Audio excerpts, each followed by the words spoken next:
दुश्मनी के बावजूद क्यों पांडवों ने कर्ण के बेटे को इंद्रप्रस्थ का राजपाट सौंपा? कौन था वह पुत्र और उसकी कहानी इतनी अनूठी क्यों है?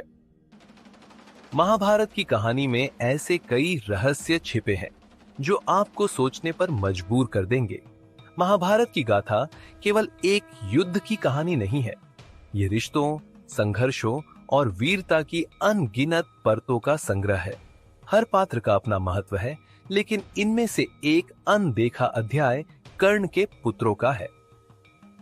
कर्ण, जिन्हें उनकी वीरता और दुखद जीवन के लिए जाना जाता है, उनकी कहानी तो मशहूर है, लेकिन उनके वंश की गाथा कहीं अधिक अद्भुत और प्रेरणादायक है।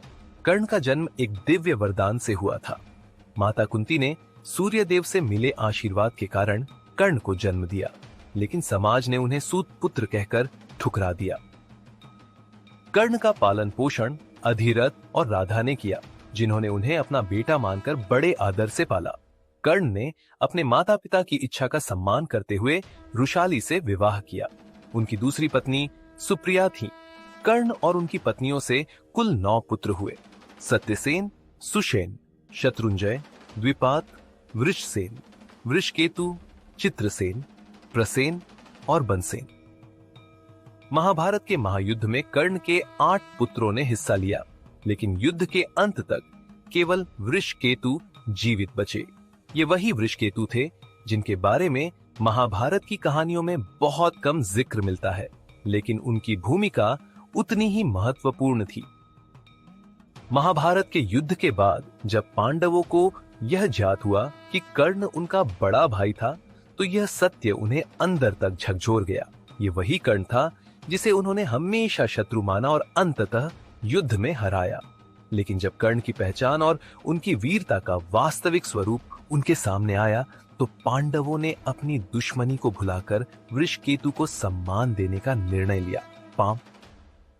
पांडवों ने वृषकेतु को इंद्रप्रस्थ का राजपाट सौंपा। यह कदम न केवल कर्ण के प्रति उनकी श्रद्धांजलि थी, बल्कि यह भी दर्शाता है कि रिश्ते और गुण हर दुश्मनी से ऊपर होते हैं। वृषकेतु ने अपने पिता की तरह ही अद्भुत युद्ध कौशल दिखाया। कर्ण की मृत्यु के बाद उन्होंने अपने परिवार की परंपराओं और जिम्मेदारियों को पूरी निष्ठा से निभाया।